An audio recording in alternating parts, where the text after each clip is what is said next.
Hey! This is JJ and Alex. I made a name for myself. I told you I won't be denied. As you wrap up your day, it's time to get your fix of the teams you live for and the sports you love. This is JJ and Alex, presented by G2G Bars on 97.5, the KSL Sports Zone. Listen as this crowd grows in volume as number 7 comes onto the field for the first time. CCR in the background. Bad Moon Rising. Cam Rising. 6'2", 220. Just shy of 5,600 career yards. All right, everybody, welcome on in. It is your Football Friday, continuing right here on 97.5 the KSL Sports Zone. Yes, it was a glorious return for Cam Rising to Rice-Eccles Stadium last night. The man has never thrown for more than 4 touchdowns in an entire game in his career. Did it the first half last night against the Southern Utah Thunderbirds. No problem. It's exactly what we thought was going to happen, JJ. He's going to come out there. Everything would just be fine. Just cancel all the things I said 24 hours ago, like, is his head okay? Is he going to be all right? Oh, my goodness.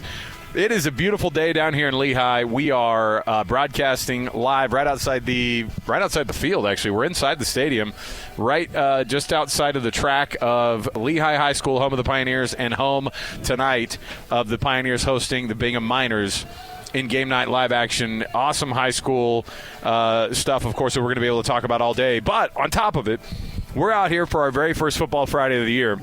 Hans and Scotty kicked it off with Coach Mack and Alema this afternoon, and then, of course, we're going to keep going this year with 2 awesome guests, the people we love having on the program every year, any capacity we can get them, and we're lucky enough to get them every Friday. Riley Nelson, former BYU and Utah State quarterback, and then, of course, Stevenson Sylvester, former Utah and NFL linebacker. What's going on, fellas? Welcome to your football season this year.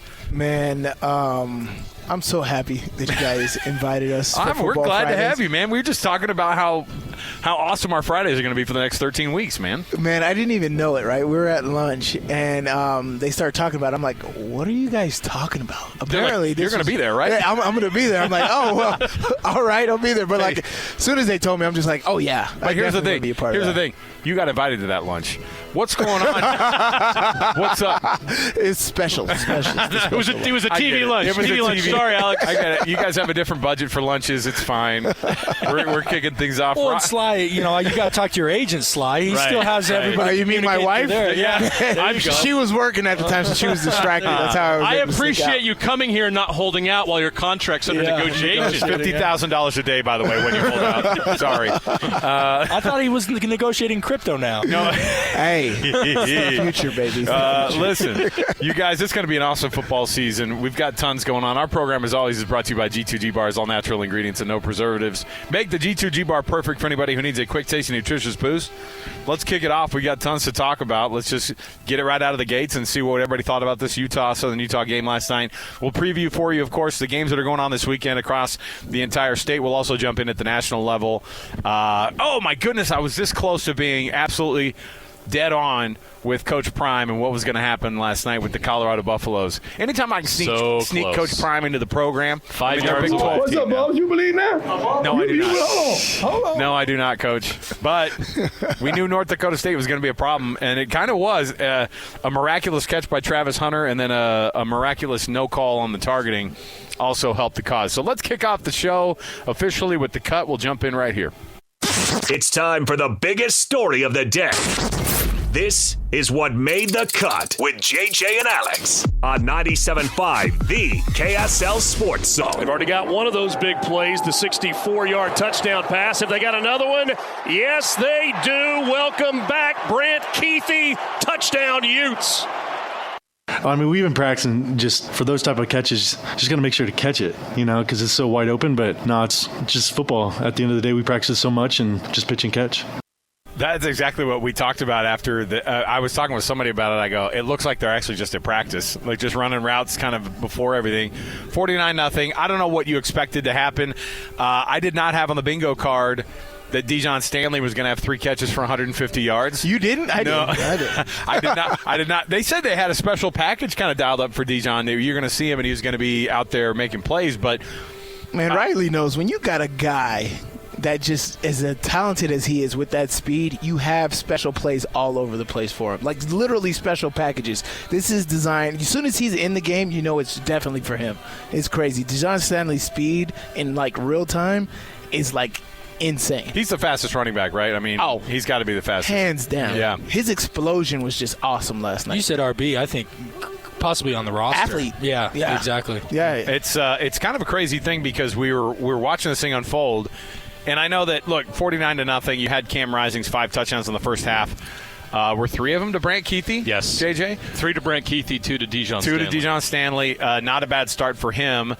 There were a couple scrambles right at the beginning that you're kind of going, the whole building went quiet when he ran. And you know, I don't know, when you see a guy coming back from an injury, Riley, and you've done the quarterback thing, and so you watch him and you go, all right, here's the hard part of trying to hold yourself back from going too nuts, but at the same time, like, you don't want to hold yourself back because that will also get into your head, and then you don't play your game at all. So right. How do you handle a situation like last night? It seems like they did it perfectly. There is no holding back, whether he was coming back from an injury or not. A guy that means as much to his unit, the offensive unit, as Cam Rising does. You don't play reckless. So whether he's coming back off an injury-free season or the tough injury-riddled past couple of years that he's had, you play the same way. You play aggressive, you play assertive, you just don't play reckless. So there is no, you use the term holding back, there cannot be any of that, because that, in my opinion and in my observation, that actually tends to lead itself towards additional injuries. Yep. Yeah. That's the whole statement that you make when we play. If you're not playing 100%, you actually get injured more. And so that's why, like, some of these rule changes, like after the collective bargaining agreement in 2011, guys had to, guess. They had to start thinking more, and so they were hesitating. We had so many injuries in 2012 and 13 because of that extra thought process on the defensive side of the ball of not hitting anybody, getting targeted, and getting fined. The injuries went way up in 2012 and 13. So, Sly, is there any concerns that you saw last night? We knew what the outcome was going to be. It's exactly what we expected. We talked about it yesterday. Cam's going to have a good first half, get him out of the game, get the second-teamers in, get Isaac Wilson out there. But from what you saw from your vantage point, your eyes, was that exactly what you want to see out of them, or are there still some concerns that you might have with what this team's going to do when they're playing Power 4 competition? Oh, yeah. I mean, it's Southern Utah. No disrespect to them, but it's not that look, but it's exactly what you wanted at the beginning of the season. Yeah. I said, like, there's teams that have been together. Like our 08 team, we have been together. So getting a tough opponent on that first game is fine because we had that chemistry. With all the new assets and new people in place and guys who haven't played in a couple years, you need that warm-up game. They have so many. Caleb Loner, Landon King, who didn't even really get a touch yesterday, Mekhi Bernard. You have so many weapons across the board, Dorian Singer, that you got to get those guys some touches, some rhythm, so they can get that in-game experience, which I think they did. Literally, I thought it was like 5 touchdowns just in the second quarter alone. They literally only had one possession in the first quarter, so like that really hindered them. But as soon as they got the ball, the defense started getting off the field quicker. Cam Rising was back at it, and it was amazing to see. We laughed yesterday about, we were trying to make a couple of predictions, and I go, JJ, does Isaac Wilson throw his first collegiate touchdown in this game? And you said yes. And then we kind of had a chuckle and said, what about Caleb Loner? Is he going to catch his first? Ha, ha, ha, ha. Well, he might not see the field yet. It's a little early, and you got 6 guys in front of him probably still, and sure enough, he goes out there and gets his first touchdown. Was that more? I thought I was more shocked by that than maybe. Well, there are 2 things, and again, 49-0 was what it was. All of these guys, and I think that the run game. I didn't see what the final rushing numbers were, but that's one part where you're looking at it, and if you're a coach, they're definitely. I bet Quinton Ganther is going. Oh, he's pissed. This is not multiple fumbles by the running back. Oh, yeah. Look, Mike Mitchell. When he put it on the turf and then picked it right back up again, you could see his heart drop. You could see the fear in this poor young man's eyes. And he's walking back to the huddle, and the ball is high and tight while he's walking back to the huddle. And he looked, and he knew he was coming out of the game. And so he kind of hands the ball back to the ref sheepishly. But the running back situation, you have these wide receivers that you didn't even get to see a ton of last night either, because most of your work was done with a running back out of the backfield. There wasn't enough plays. You had possessions, but they were quick strikes. You didn't get a lot of plays to run to give a lot of guys touches. Spreading it out was going to be an issue, but the running back spot for me, I looked at and went, they still don't love how and they don't really know necessarily exactly how they're going to work this room, I don't think. Yeah, that's what I got out of it. I mean, interviewing Coach Witt after the game, he was talking about how he wasn't impressed by his running game. They had almost 200 yards rushing. Collectively, of course, how many rushes they had to have towards the fourth quarter to run out the clock. But he wasn't impressed with the running game. So that's going to be a focus here going forward because, traditionally, I remember we were down. I think we were playing Arizona State when Jaden Daniels was at Arizona State. We were down 21-7 or something like that at halftime. We're panicking. We're like, oh, this doesn't look good. I talked to Coach Witt at halftime. He's just like, we got to run the football. Like, Coach, you're down 14 points, and they get the ball at halftime. Like, what are you talking about? Next thing you know, we come out in the third quarter. That's all they do, that whole drive. Draw plays. Run the football. We go down and score in, literally a 2-minute. Everybody starts to look at each other like, all right, he knows exactly what the heck he's talking about. So Coach Whittingham football team has to have an implement of running the football, whether that's the QB run game or the running backs. But I don't think our offensive line, and which I've said, has been my biggest question, coming into the season, is can the offensive line do what they need to do? But the running game is not where it needs to be. Yeah, you don't love seeing.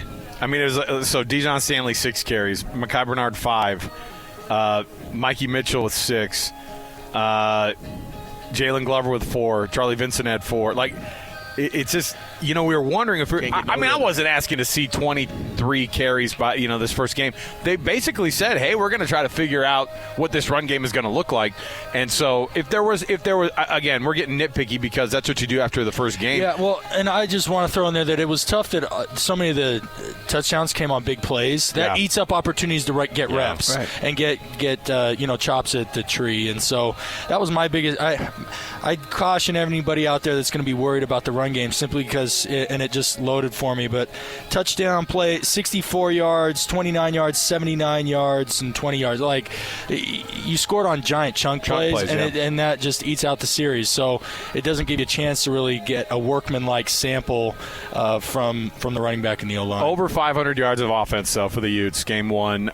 You've got to love that if you're a Utah fan. You got to love statistically, they're going to love the boost. More than half of it was passing. That's right. 328 yards passing. I mean, that's a great start. In a year that we looked and we assumed they were probably going to be, and they have the weapons to be able to pass a little bit more. It's just whether or not that's what Coach Whittingham's going to want to do. Speaking of quarterbacks, let's listen to what Cam Rising had to say about being out there, his very first game back, actual bullets flying in a real game since January 1st of 2023. Here's what he said. Yeah, you just look out to kind of the stands and get a second to just take it in and breathe, and usually kind of that feeling kind of goes out of the way once the coin toss really happens, and then you're just focused on winning the game. Awesome to have him back. Obviously, JJ, this is one of those things where we've been talking about it from the beginning. What's that first game going to look like? Pass with flying colors, and then obviously you get your first go at your first crack at some Power 4 talent next week. Not the best of teams, of course, but I think that at the very least what you're going to get from Baylor is some pretty darn good trench play, and that's going to be a test. It's going to be way different than facing off against a 287-pound defensive tackle who's 5'10" from Southern Utah. You know what I mean? So it's going to be a different test next week. Although we know that they're built for this, and we know that it's going to be at home. That's a big deal. It was a great way for Cam to come back to, there wasn't the pressure of having to go into the swamp and come away with the win. I think that would have been a much different task for him. Yeah. So to be able to go out there against Southern Utah and with his buddies and his guys and go out there and just have a good time and do what they did and get 5 touchdowns was a perfect way for him to ease back in. And Riley, I want to ask you this because you played at that level. You know what it takes to win at that level. What does Cam Rising do? For those of us, if you can give us a deeper look into what he does as a quarterback that makes him so special that we can't see, those of us that are just the regular Joes watching the game, what is it that makes him special as a quarterback that allows him to be so successful? Do any of y'all watch Cesar Millan? No. What is that? He's the dog whisperer. Oh, yeah. What's his name of the show? You got time to watch TV? So Caesar, he always is about whenever you got a dog with problems, he puts them in a pack, and then with a leader dog. And literally, it's crazy to watch it. You got these dogs, they're nipping, they're biting, they're jumping, they got all sorts of behavioral problems, and then they get in a pack. And most of the time, it's just the presence of that alpha dog in the pack that will correct the behavior there. And sometimes the alpha dog needs to go over and put the erratic dog in its place. The same thing happens to a degree. I know we're all humans. I don't mean to reduce us all to the same as like. But alpha dog has been said a million times by Coach Witt, right? About exactly. him. And that is it. So, in answer to your question, I say that to say that, like, you just take an average player and you put him in that huddle with him or in that meeting room, and it automatically, calms that person down when you have that kind of presence, that kind of confidence. And the second thing is, when a correction needs to be made, the correction is made and it sticks. Like it's made correctly, and it should only need to be made once. And that just, when you have that, like, as opposed to looking at BYU that doesn't have that guy, the guys don't know who to look through or look to. It's just so much more difficult of a situation. The last thing I'll say is when it comes to actual game plays, the last line of defense, like, no one. With quarterbacks in his situation, you'll notice pre-snap, procedure, and other penalties are almost non-existent because he's been through everything. I remember when I got to that level, it was even like we'd get in a play and I'd notice a guy was lined up wrong and play clock's running down, and so I would just like change the play or I'd move my H back over so that we could still do what we needed to do rather than having to move like my H from one side of the field to the other, which I know was going to cause us to burn a timeout. I knew another way within the offense to be like, we can still run the play, it can still be equally as effective, we can still target up the run game or still get to the same passing concept just through a different way, and we don't have to burn a timeout. You bring that kind of stuff, which those things over the course of a game and even more so over the course of a season just add up to keeping things positive in your favor. It's the alpha dog leadership and the little things. Yeah. And that makes such a big difference, and you saw that yesterday, Sly. Same old Cam. I mean, that's what we were wondering is what's he going to be like when he comes back? He was exactly what I think Utah fans hoped he would be in that game. And I know, look, again, we know the opponent. We'll learn more next week, but you had to be happy with what you saw from him yesterday. Yeah, and it's a very technical game, right? Like, there's a lot of things you can take from it. Yes, it was SUU as an opponent, but what fine things can you translate to the next week and the week after that? And there was things in that game that I absolutely love. Cam Rising did an amazing job time and time again in that first half of moving the safety with his eyes to set up his secondary look. He went through multiple progressions in his routes, and I absolutely love that. That is going to translate to that, so he'll know what he needs to look at. His pre-snap reading, we talk about it all the time. Jajon was because Jajon got one job. I was like, I got to beat my guy, right? But Cam is looking at the matchups, and that's what I love about this team right now is we can go through the weapons. We talked about it from the Monstars unit to the speed unit, whatever they got. They did 14 personnel. That's going to be a big personnel this year. Yeah. I'm telling you, the way they run it, it's going to be a big personnel. But with all that being said, they got so many weapons, somebody's going to be open. And so all it is Cam's got to see, like, who has the best one-on-one matchups right now. And you have so many good athletes that can win their one-on-one matchups. You're going to have success more time and time again. So, yes, we scored 49 points on SUU, but don't think we can't score 49 points on Arizona, on Baylor, on some of these other teams down the road. We're going to be a highly functioning, highly productive, high-scoring offense this year. It's going to be BYU awesome. fan was so glad you didn't say BYU in that.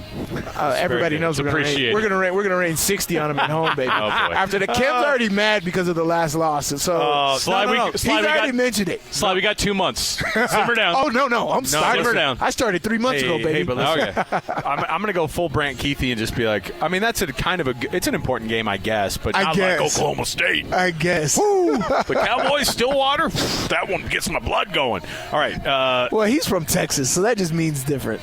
I guess, but he's doing this whole thing, too, where he's like, I didn't grow up with this. It's like that old Saturday Night Live. But he's been here for half his life, so. My primitive mind can't grasp these concepts. Your world frightens me with this Utah BYU thing. To your point, Sly, he's going to come in and he's like, y'all remember in 2010 when we kicked their butt 59-10? And everyone's going to be like, hey, I was 8. And he's like, oh, yeah, I just transferred in from Texas. 38-year-old Brant Kuithe. I'm telling you. Which, really quick, because you mentioned that. One of the things that, just my observation, I'm interested. I was just looking at the scores, and it'd be interesting to note to see if the the FBS and the FCS, if the gap is widening. Because on Kuithe's, I think it was his last touchdown. It was the one he caught on the sideline and then 4 dudes. It literally looked like recess, me baby. playing with my niece. Yeah, men versus the boys. Are you talking about when he pushed through to the end zone? And I guess what I'm saying, and obviously North Dakota State gave on the ESPN game, they gave Colorado all they could handle, but for the most part, don't tell Bronco the gap is very wide. Yeah, well, there you go. I'd be interested to see what the data played out, but do you guys get the sense, and I'm interested to see at BYU, which BYU can't rest on any laurels, but I'm wondering if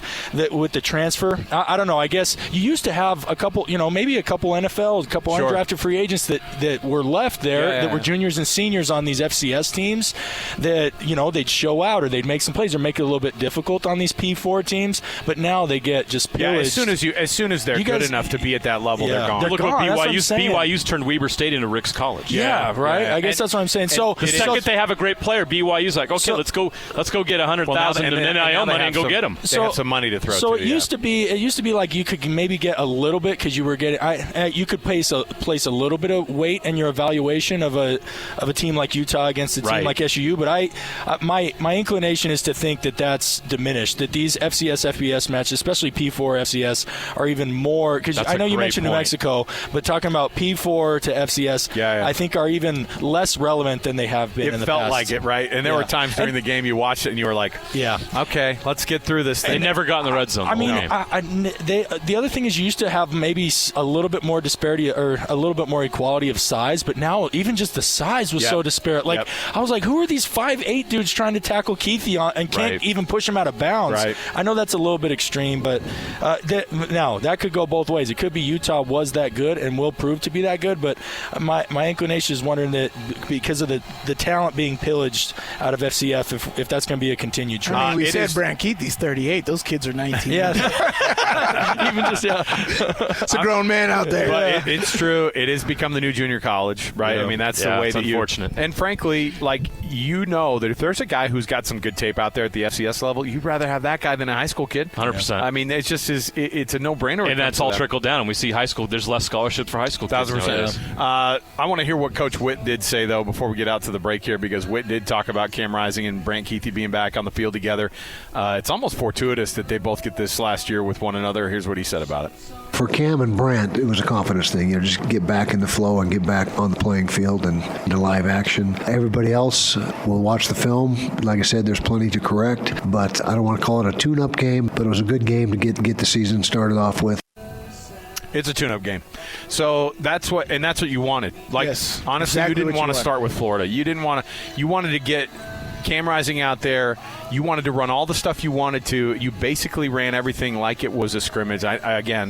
I don't want to be disrespectful of Delane Fitzgerald's program because it is. But what's crazy, Riley, is it's not a bottom feeder FCS program. Right. It's pretty middle of the road. They're picked to finish third in their conference this year. They have a shot at the FCS playoffs. Shot. It's a pretty middle of the road. You see the gap. Pretty decent FCS team, and it was hard to watch at some points where you're like, and then when their second quarterback went in and just.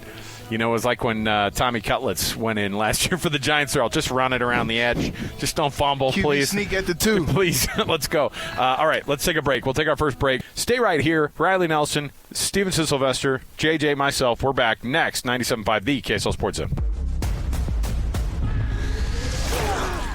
It's a Friday, and we're talking football non-stop. All football, all the time. This is another edition of Football Friday with JJ and Alex. Presented by G2G Bars on 97.5, the KSL Sports Zone.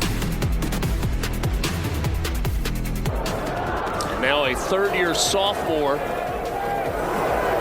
into the game for Utah.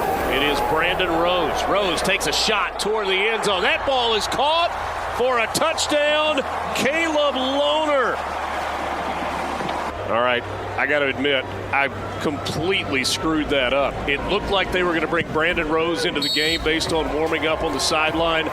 That was a touchdown pass for Isaac Wilson. That was a great throw by Wilson. What an awkward night for the freshman. Come in. Are you talking about the broadcaster? Well, for him too. No, but it was a wild thing because it's like the kid couldn't get a break. He comes in, he throws a pick. He on one of the scrambles, he gets his foot stepped on and his cleat comes off, and Cam Rising's over there tying his shoe, and Brandon Rose comes in for a play, and then this whole thing went down, and the announcer calls your very first touchdown that somebody else threw it.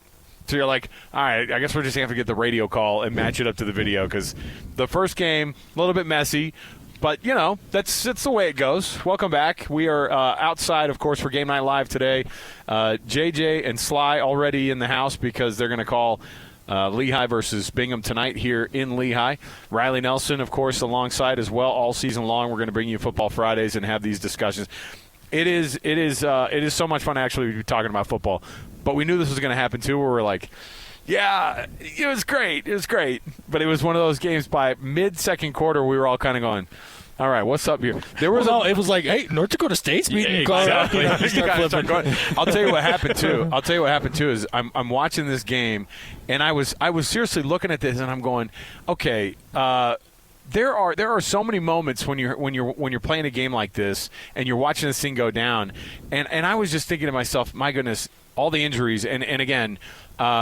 I think it was it Keenan Keenan Johnson who ended up going down, and that was a bad one. And I don't know if Vimahi if his is going to be a long. Bad too. I look at both of those, and you went all camp, and what did we say all camp? Knock on wood, they've had so few injuries that were season-ending. They've had a beautiful camp. First quarter, Keenan Johnson goes down. Vimahi goes down, I think, in the second half. Right before halftime. Or right before halftime. Right before halftime. And it's hard because you don't tell these kids to turn it off. They're playing at 1,000%. I mean, and you see that kind of stuff go down. I don't think we've heard anything yet from Utah. If it's season-ending, obviously Kyle's going to come out and say something. That's awful to see first game, though. That's one of the worst for these kids. Well, that's why we talk about depth. And when you're a Power 4, and this is the BYU's, we're going to hope that BYU's taking another step in that direction. But when you have injuries like that, like Witt says, like everybody says, it's next man up. And you've got to have depth. This is why you recruit. This is why you develop. And we'll find out how much depth Utah has at both of those positions. And it's, I don't think defensive tackle is as much of a concern as the cornerback slide, but that cornerback position going in on the other side was a big question mark. Yep. They thought Kenan Johnson was going to lock it down, but now he's gone. So who's next man up? Yeah. That's important. Yeah, I mean, and Elijah Davis came in without a hitch. Did an amazing job, right? Yeah. We actually didn't know who that second guy was. Everybody was talking about Cameron Calhoun, and he wasn't even dressed. And so, there's just guys you just don't know who's going to be up, but you can trust in Morgan Scally, Sharif Shaw, these guys to put the right guys out on the field. And Elijah Davis, he went off without a hitch. I know we talked to Coach Witt after the game. He was talking about how they're going to have to make an adjustment for Kenan Johnson being gone. Teo Johnson might have to come down and play that cornerback position, keep Smith Snowden in that nickel position because he's so familiar with it right now. But Teo Johnson's your wild card. He can play multiple positions in the secondary, and then he could keep you safe. It's not going to be a Rose Bowl scenario for us again in that defensive backfield. But it's a crappy because Kenan was way away from the plate. Yeah, he was on the other side of the field. Like, what happened? And the turf monster, I think, just non-contact, right? I gotta see the film, but it was bad. And Via Mahi's was a friendly fire. Like, it's just a crappy, as you said, make it all the way through training camp. You do everything right, and then the first half, this happens. Bummer. Did you this is the other thing that happened. First of all, the second quarter, when they're up 4 scores, 5 scores, in that second quarter, and you're going, all right, let's get this thing going. And it was the longest quarter in the history of football. Oh my gosh! I thought literally, I went back to high school football. I was like, we're gonna have a running clock. No, I know. No. Sure could use one. Not only that, I think if you get to 70-0, and they eventually there is actually a trigger. There is. But, what? Well, we found out last night. Off topic, Stephen F. Austin was up 70-0, and they started running clock in the second half. You know what? I want that. There you go. Second half, like as soon as they're up 70-0 in the first half. Well, here's what I thought though while it was happening was, oh my goodness, Kyle is just stopping the clock. Like they were stopping the clock there. They got Kyle is steadily. He's always working. That's what I'm saying. Is clock management. I have no problem with it. Of course not, because next week it's going to be against a big. It's going to be a big opponent. You do the things that you were going to do the rest of the season anyway. Yes. The stuff that you have to get that. And when he's going in there, it's not 2 minutes left in the fourth quarter, and you're trying to run up the score. They're just running into the kicker. Running into the kicker. They did not. They. How is that not roughing? They declined. I don't know, because it looked like it was pretty big contact. But And it was a big dude who hit him, too. Yeah. So you're kind of like, I don't know what happened. What is the definition? I'm not sure. I think it was just the refs being like, we don't want to give him a free first down. Let's get this thing going. But then my favorite was that then they get backed up and then they get those yards back and he puts Cam back out on the field again and they keep going and they go, when the quarterback on that same following series ended up with the intentional grounding. Kyle's like, no, we're not running 10 seconds off. Nope, not doing it. We're gonna take all situational football. Always, you can't turn it off, and it's stuff. I mean, it's just like being at camp, and you're like, we're going live here. We have to treat it the way that we do every other game. And so, here's what Kyle said about the defense. Obviously, this is a big one. They just got over that 150-yard mark for the night. JJ put some disrespect on the Ute defense yesterday. Said they were going to give up 10 points in a blowout, and I thought, well, that's double digits. Come on. I'm crazy. I don't know what you were thinking. How stupid was that? Here's what Witt said about the defense playing in this game against Southern Utah, Game 1. It's always nice to shut someone out. I mean, that's the ultimate goal for a defense. You know, we made some plays over there. We had one interception, but 2 or 3 sacks, maybe 4 sacks. So we made some plays. We really controlled the game with our defense. Really never, they got a couple runs out on us, but never really gave up any sustained drive, and of course didn't give up a score. So 5 sacks last night? Yeah. Van Fillinger had 2. And Logan Fano and Connor O'Toole shared 1, and then there was some guys late that got a couple. Oh, the dreaded half sack. Yeah. Nobody wants the half sack. Hey, man, I learned in the league. Oh, my gosh, the half sacks and the half tackles, they mean a lot. Yeah, especially James Harrison. He was like, I always put my hand down, just make sure I get my – I touched Vince Young.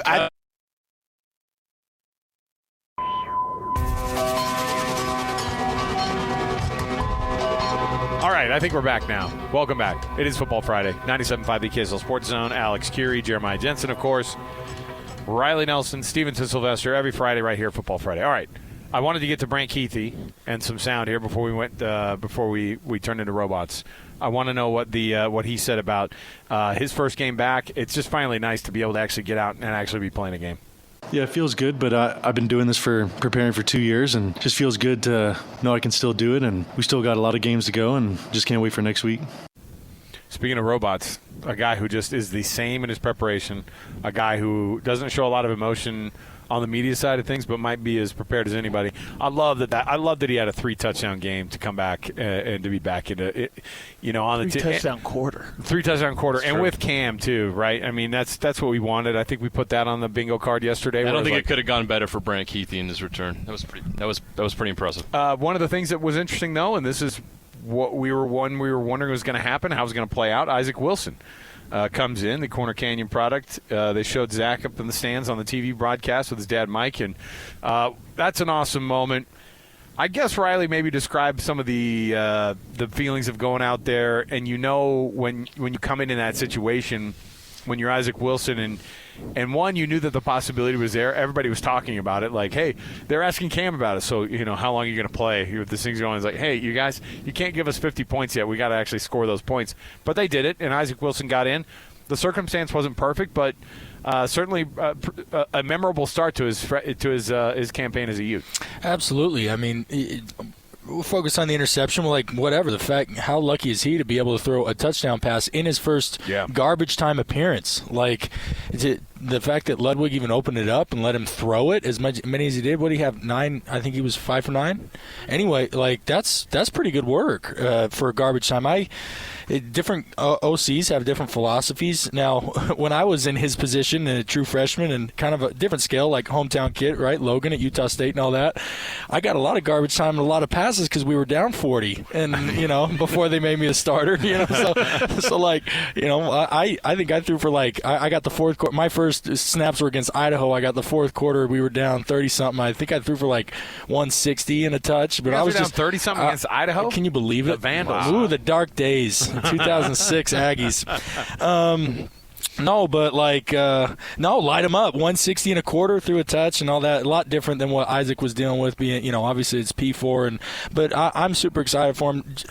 I mean, selfishly, I'm excited for him because I'm a fan of the product of football in the state of Utah and our prep and how much that's come up and all that. And then ultimately, my relationship and friendship with Zach and Josh, who have come through BYU. I've met Isaac once. I wouldn't say I know him that much, but wish him well. And I thought that was a tremendous debut. I don't know how much it'll help him preparing if he gets thrown in against Oklahoma State or what, one of these bigger games, or even like a BYU. I think at that point he's going to have to continue to learn some lessons there. But I was glad he got as much. For me, selfishly, not so much tuning in. I mean, I had to do it for my job, tune in for the Utes, but not tuning in for the Utes out of pleasure. I gained a little bit. I gained fans out of everybody. I got some pleasure out of watching local product Isaac Wilson show up to the hype. And the other thing, by the way, when was the last time in all of what's he going on? 20 years now? Yeah. In all of his 20 seasons, when have there ever been like an announcement and a media cycle done about who was named the backup QB2. quarterback? Never. So yeah. I love that.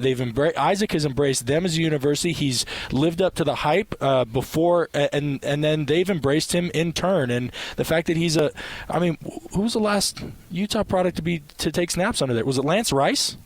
As a freshman, you mean? No, I mean just overall. For Utah. My goodness. You know what? Is it Lance Rice? I think it might be. Yeah, I mean, come on now. We're talking 25 years. Oh, no. So the kid from Jordan High School. Oh, and the pig farmer. And the pig farmer, Bryson Barnes. Yeah. I'm so sorry, Bryson Barnes. You're thinking Metro. Milford Zone. Well, the Prince of Pigs. You can't forget about Bryson Barnes. My fault. There's been some, but to your point, recruited out of high school that we know is going to be a future of the program. Yeah. No. Bryson Barnes had to work his way up as a walk-on, and the circumstances allowed him to do that. Yeah. We've I can't think of anybody that's been in the position that Isaac Wilson is in, and that leads to my next question I had for you is you watched Isaac in high school and you saw his development, you saw how good he was his senior year, and then you saw what you saw last night. What stands out to you about him that makes you think that he's going to be what they think he's going to be, which is their guy moving forward? The Wilsons love football, man. Like, we were talking off break, a little bit of prep. We were just looking at a clip of Jackson Dart, another Utah product out of Ole Miss, cheering, wishing the best for him. But his younger brother was I was asking Sly about some of his technique and stuff when he was lowering the boom on some of the IMG guys last week, right? But, like, the Dart family, the Wilson family, like, these are families that love football, and it shows, meaning that Isaac was not trying to ride the coattails of his brother and all the hype cycle and all that. He has put in his own work, and like he's come there without any sense of entitlement, earned the respect of his teammates. And I think his head coach, like, Witt is not profusive with praise, and he has been praising. He doesn't do it disingenuously. He only gives it if it's really earned, and he's given that to Isaac. And so I can't wait to watch him. Diesel Dart, by the way, you talk about guys who want to blaze their own path. He's from the very get-go is like, I'm not a quarterback. Yeah. Like, I'm a wide receiver. I'm recognizing he's a different kind of player and embracing that and being the best he can be at what he can do. And not like, look, your older brother was awesome, but I'm me. Like, I'm my own player. Every coach, by the way, was like, you sure you don't want to play quarterback? Not trying to force something I can't be that a quarterback with the name Diesel. I gotta hit people, baby. I gotta truck some people, man. And credit to Mike Wilson and Brandon Dart, and I'm sure their mothers, by the way, for creating cultures in that household of like, we don't buy off on entitlement here. Like, every person is going to be their own individual and have to blaze their own path and earn their own way. And I just love seeing that on display with local products at the next level. But you're all going to do it at Corner Canyon, and that's the final word. All right? That's it. All right? Go out there and be somebody. But you got to be a Charger while you do it. All right, we'll come back. We got more around the corner. We have our Would You Rather, our first one of the Friday Football Friday season. We'll come back. We're at Lehigh High School. Lehigh and Bingham tonight on Game Night Live. More to go right around the corner. 97.5, the KSL Sports Zone. Listen, everybody. Real-life hypotheticals to get your brain churning. As JJ and Alex ask, would you rather? All right, everybody, welcome back. JJ and Alex, 97.5, the KSL Sports Zone. Thanks for being with us on the program. Nominate your youth sports volunteer that you know in your neck of the woods for the Hercules Hero of the Week. How do you do it? You submit that nomination, KSLSports.com/contest. You listen every Thursday. JJ and I read those winners off, and we just love honoring those local volunteers. If it's that team mom, if it's the assistant coach who just has been the assistant coach forever and just keeps loving on those kids and makes sure that they are getting the attention that they need to be good sportsmen, have the good sportsmanship, and just, there are people that just take the extra time. Like we said, every year, JJ, we have kids that are in a system that we have to trust and trust our kids to, some adults that actually have time in their lives to coach, and we appreciate that they do it, and we got to honor those people. We'll do it with the Hercules Hero of the Week. They win a $50 gift card and $200 to Beehive Meals when you nominate them, and they get that nod, and we'll read that off every week. It's a Hercules Hero of the Week brought to you by Hercules Credit Union and Beehive Meals.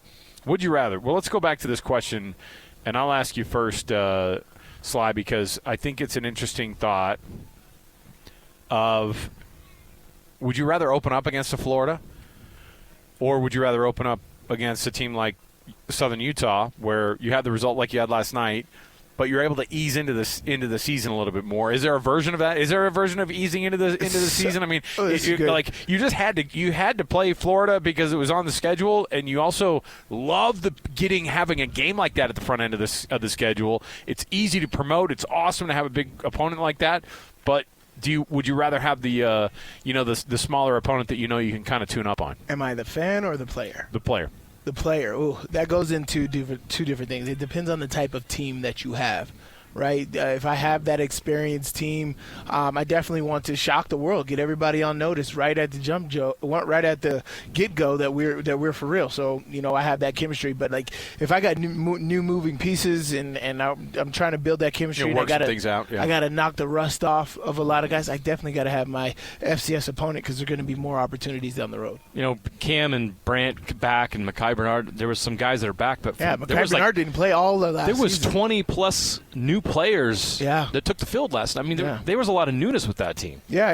This is not like they're rolling it all back. There's a lot of new guys, new faces. And we've said it. You can't duplicate game time, atmosphere, game time repetition. And so warming up against an FCS opponent like that, I think was good. Because if you looked at that first quarter, there was a lot of things that they had to knock off. There was a lot of nervousness, right? You don't want to knock off your nervousness against a Florida, against a Virginia Tech or something like that. So you knock that off against an FCS opponent where, you're pretty much guaranteed. I think Vegas had him, 40-point? Is that what it was? 40-point spread. Remember how they used to Remember how they used to not put lines even on those games? They wouldn't do FCS. No, now they do. FBS Now they're games. Like, sure, we'll take your dumb money. Hey, There's enough degenerates out there. There's some degenerates out there just sitting in sports. Hey, Jeremy, how much money have you lost on FBS versus FCS games? That's the thing. I got a system. You just gotta give me. I need 6 more games. The system. I got a system. I made $1 on the Utah game. That's why Riley wanted to know the stats earlier. It wasn't for anything else except for I'd love to actually. It was my prop. No, I got a prop bet parlay going.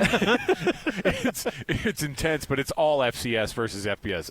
Riley, real quickly, your thoughts on whether or not you want to start with that big opponent right out of the gate, which happens some years, and then other years you're facing off against, say, Southern Illinois to start things off. I'm going to credit you for the strategy. I think we get rid of FBS, FCS altogether, and you just find some way to redistribute some of the wealth down to help buoy up, because I know that's been a wealth transfer mechanism. That's why they play them, is for running. Yeah, exactly, a wealth transfer mechanism. So I say get rid of them altogether.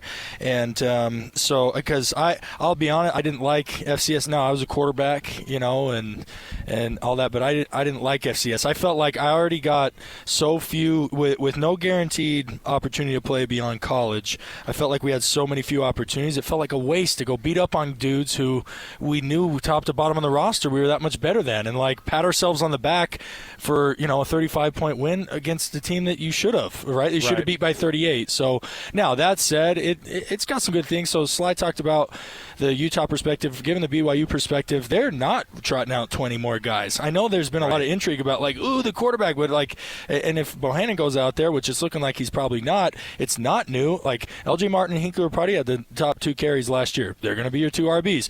Chase Roberts, Lassiter, and Keanu Hill were your top 3 receivers. Oh, you're trotting those same guys out there. 4 out of your 5 offensive linemen are the same guys. Same offense. Exactly. Same offensive coordinator, same defensive coordinator. Now, what you need there is like they believe, at least defensively, Jay Hill, who's a very reserved guy, even he said at one point at camp, it was kind of when they were transitioning out of camp into game prep, and he said, I think we are further ahead and better than we were last year. Now, that's all talk because you're trotting out 7 of the same 11 guys. Yeah. Like, how can you say that you're better? So you need this to maybe get your team believing that from a psychological standpoint. And, look, I still do believe in the age of transfers and the age of just, like, rip and replace everybody. I do believe that from one year to the next, players can get better.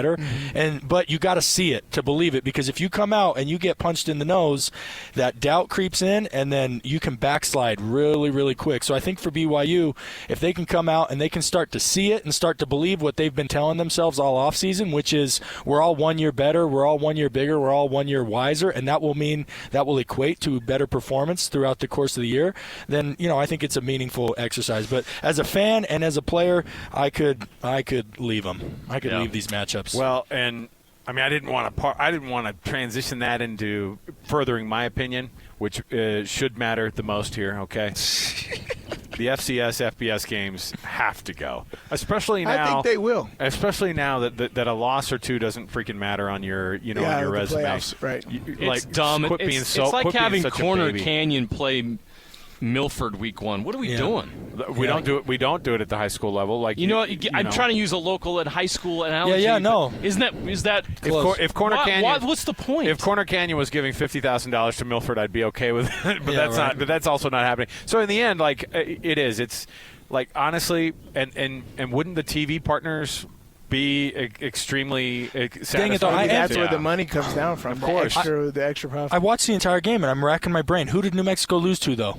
Oh, it was Montana State. Okay. Oh, yeah, Montana State. Okay, good. Montana or Montana program. State, it would have been. That's a low-level group of 5 versus an FCS. Oh, which is different, I guess. Maybe it's the P4 FCS that's got to go. Because here's what I was going to say. If you're the coach or on that coaching staff of Montana State, and you are young in your career and you're an up-and-comer, you want those opportunities to punch above your weight and show what you can do against a bigger weight class. What would the world be without Appalachian State beating Michigan and Exactly. So you still need that you need some mechanism of it, I guess, to allow for upward mobility more for the coaches than anything else. But are you trying to introduce relegation to the game?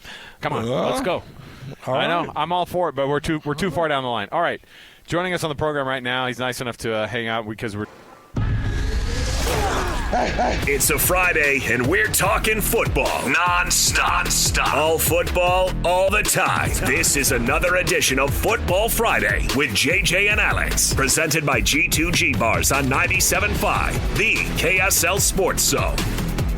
I mean, obviously, we're just keeping it down low up until game time, but we've been able to, I guess, kind of figure out over practices and stuff who the guy's going to be, who we can meet with to prepare for the game when it comes game 1, who to watch film with a little bit more. So we know as receivers, but we're going to keep it down low up until game time. All right, welcome back. JJ and Alex, 97.5 the KSL Sports Zone. Alex Curie, Jeremiah Jensen, Riley Nelson, and Stevenson Sylvester, our very first Football Friday of the season. We're at Lehigh, where the Leaders are going to be hosting the Bingham Miners. How does this one handicap tonight? You guys are going to have the call on Game Night Live. How's this one? I mean, is it? Do we have? Hey, Jeremy, do they have lines for high school games, buddy? I'm not going to get into that. What are you headed to Wendover here shortly to go put some Skittles? You better hurry. Game start at 7. Lehigh's the favorite, clearly. I think Lehigh is the team in 6A who has the best chance to challenge Corner Canyon this year. Jet New is their returning quarterback. This is his second year starting. They got Devon Ecke at running back. They're really good in the trenches. Rock Olson, who's going to go to Utah State. Isaiah Mama. They're really good. So they got a lot of talent. Bingham is still good in the trenches. They're not what they once were as a program. They don't have the D1 FBS even. There's no power forward that I know of. So there's a little bit of a talent discrepancy. But Bingham's really tough in the trenches, and they're really good offensively. The Charger Doty, the safety for Bingham, is really, really good and can play at the next level. But they're going to have a hard time keeping up with Lehigh offensively. That's going to be a fun one. That fires up tonight at 7 o'clock, and we'll walk you all the way up till 6 o'clock right here. But, yeah, Football Fridays. Our program brought to you by G2G bars, all natural ingredients and no preservatives, make the G2G bar perfect for anybody who needs a quick, tasty, nutritious boost. You can get them at Costco, Holiday Oil, Maverick, and Associated Foods. But let's kick things off here. Now, we're going to get into a little bit of BYU Southern Illinois talk here. Let's get it going. It's The Cut right here at the top of the hour. It's time for the biggest story of the day. This is What Made the Cut with JJ and Alex on 97.5, the KSL Sports Zone. And this portion of the show brought to you by an incredible selection of Kia, Subaru, Chevy, Jeep, Dodge, or Ram. It's the Doug Smith dealerships in American Fork and Spanish Fork. Great service starts with know-how, and nobody knows like Doug. All right, BYU versus Southern Illinois. It's there are a lot more questions that need to be answered for BYU. It's not just a rust knocked off situation for the Cougs versus the Salukis. This is one that everybody is going to have their eyeballs on. I'm fascinated by the quarterback controversy back and it's not a controversy. It's just the quarterback battle. Obviously, A-Rod and BYU keeping it close to the vest. I don't remember. I mean, there have been times where we Kalani will go, so-and-so's getting the start, and this is 20 minutes before the game time, right, Riley? Where so-and-so's going to get the start today. So-and-so can go, whatever. There's part of me that goes, come on, just tell us who it's going to be. And then there's part of me that goes, keep a black sheet around the person all the way up until the snap. I love the idea of keeping it just absolutely under wraps because you don't want to give an advantage to the other team. Fine, but it's also kind of brings a little bit more of that Hollywood script. I love all that. Man. Yeah, but there's no advantage to the other team. There's no advantage or disadvantage to the other team. Tell me, a conference game. Yeah, not even Southern a conference Illinois. game. Yeah, and not only that, we now have. Let's see, Roderick took over in 2021, so 21, 22. 23. We're going into our fourth season of Aaron Roderick, heavily, and then we also have another season of him at Utah and with Jeff Grimes. You're studying the offense. Oh my gosh, give me a break! And also, here's what you've seen: Zach Wilson, slightly different skill set than Jaron Hall. Jaron Hall, different than Baylor Romney. All the guys, but guess what? Whoever Aaron Roderick trots out, they run the same plays. It's you're gonna get wide zone. You're gonna get play action shots off the wide zone. You're gonna get You're gonna get your drop back passing game mostly in the gun, and that's it. They're going to try and get the majority of their passing game off the boot. They're going to try and get their quarterback out in space. So that's not. So here's you say black sheet. It is because if they say who it is, then you have a flurry of opinions going into that game that as much as you try and buffer or inoculate your players, not just the quarterback himself, but also the rest of the roster around against those opinions, they seep into the program. So that's what it's doing. It has nothing to do with preparation or any competitive edge. What it's doing is keeping everyone's opinions out, and then you put a product on the field, and people can actually give opinions about the game, which players are far less affected by that because players are in the film room. They watch the tape by themselves. They watch the tape with their position coach, and they have some objectivity, some objective evaluation against which they can compare all of our or contrast all of our media and fan opinions. So to me, that's the biggest advantage. Let's not make it about what it's not. It has nothing to do with actual game preparation. It has everything to do with the psyche and all of the static around the program. There have been people who go, I mean, obviously we have some guys that go to the media observations. You don't really get much. And, it gets down to how many reps did they take? Well, they got 58% of the reps during the media observation. So desperate to cover something. We got a month of camp. I know. Everyone's excited, and the fans want to know. Right, the back and forth, and how much does that affect the locker room? It does. You're in there and you're going, okay, we're doing this thing where everybody, all they want to talk about is QB1 and QB2. It's the only thing people want to try to figure out.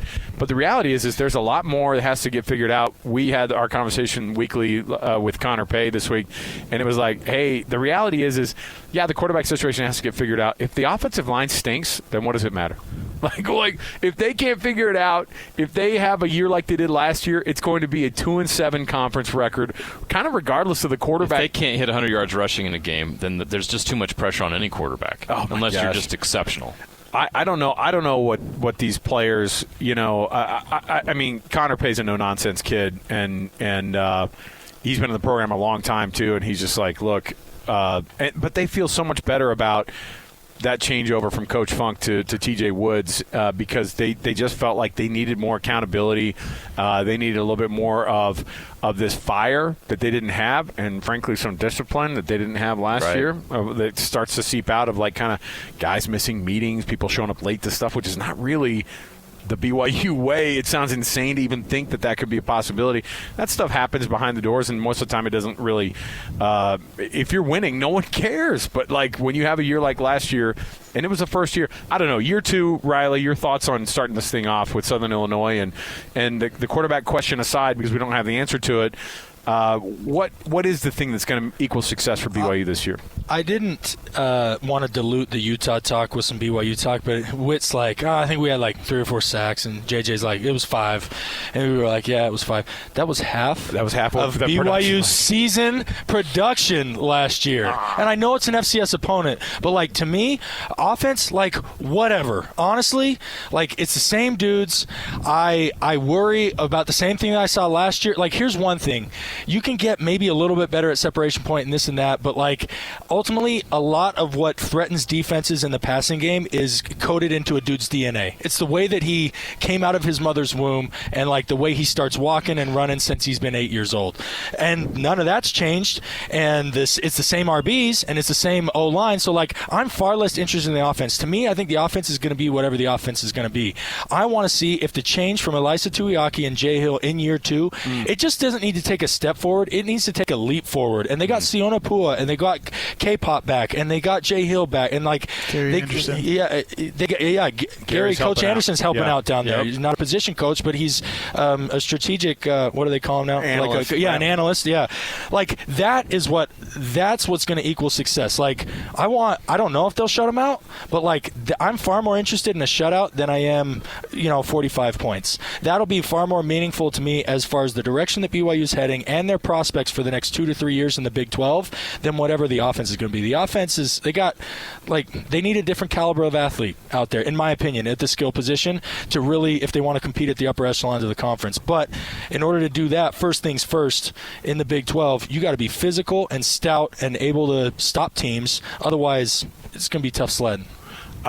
If you're watching this whole thing, and it's not just, I love the questions too and look, these are our colleagues, right, that are asking these questions. They're the ones who have to sit in front of the at the media scrum, and we're back hosting the show, and we're like, what'd you guys get out of them? It's like nothing, because they're telling us nothing. And here's what Kalani said about, it's not just about whether or not who's going to start. It's like, yeah, but are you going to see a bunch of packages out there? If Retzlaff gets to start, then is Gary Bohannon going to take some snaps from Wildcat? I don't know what they're thinking. So Kalani was asked about that. Here's what he said about whether or not they're going to play a couple quarterbacks versus SIU.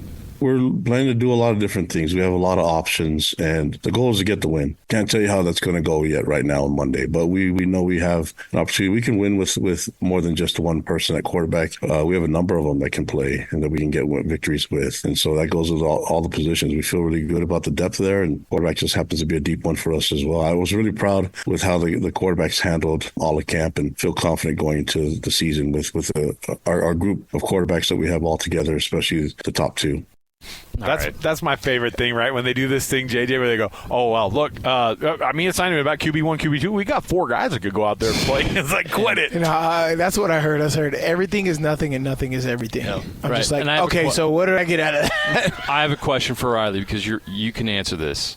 How important is it to be named the starter, for them to know that they're putting all their confidence in you, for the coach to talk about how they can't wait for you to go out there and lead this team, as opposed to what's going on right now where the coach is a week earlier? And I know he's playing the media, but he's saying, we got 4 or 5 guys that can do the job. Like, don't you need to go tell your starter, your guy, to make him feel like he's the man? So I know that clip went viral 2 weeks ago about Tua talking about that, going from Brian Flores to Mike McDaniel. Yeah, you saw that. I think that varies from player to player. Personally, for me, my confidence was all built on what I put on tape. I didn't and maybe that went from the standpoint of Jake and I are swapping time, and then I get hurt, and then I get benched, and at that point it was me and my dad were the only two that thought I could still play football. How much better would you have been able to play and perform if that crap didn't have to happen? JJ, that all crumbles if you go out out and you throw 3 picks and you can't get a first down. So to me, what actually matters is whoever they put out there, can they actually produce? That's where real confidence, that's where real tried and true, like forged in the fire confidence comes from,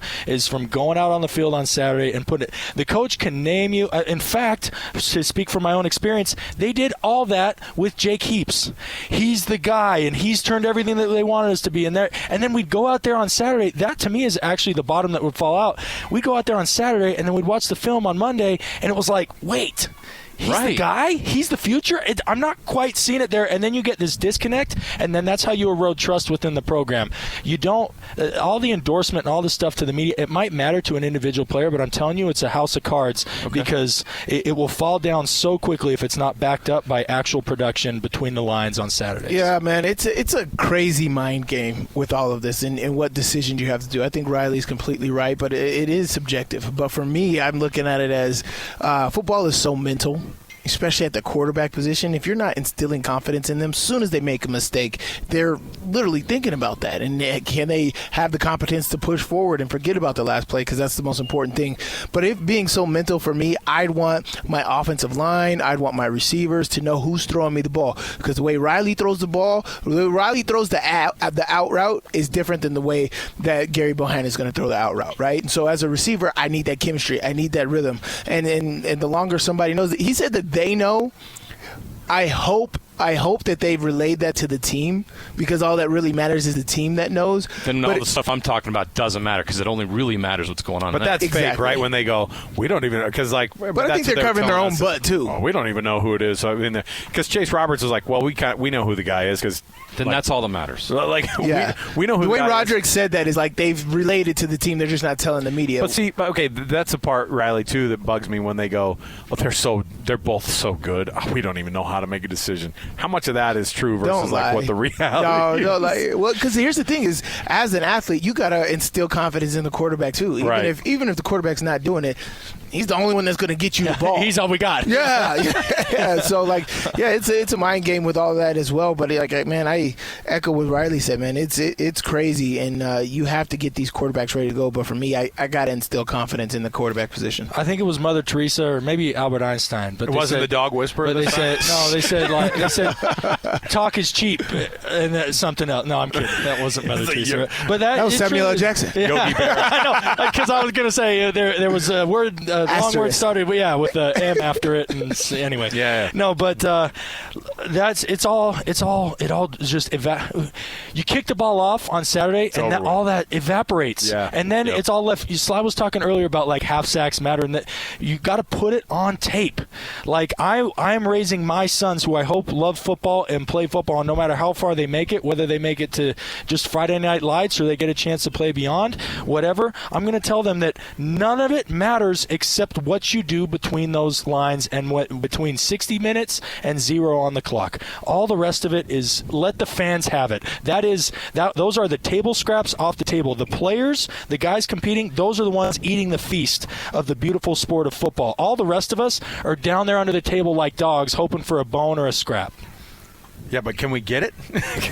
Is it going to fall off the table on Saturday? Well, I hope so, man. We're anything we can get, like we're hoping for. So, Stevenson, Sylvester, JJ, myself, we're back next. 97.5 The KSL Sports Zone. Stubborn with My Hearing Centers. It's a Friday, and we're talking football non-stop. All football, all the time. This is another edition of Football Friday with JJ and Alex. Presented by G2G Bars on 97.5, the KSL Sports Zone.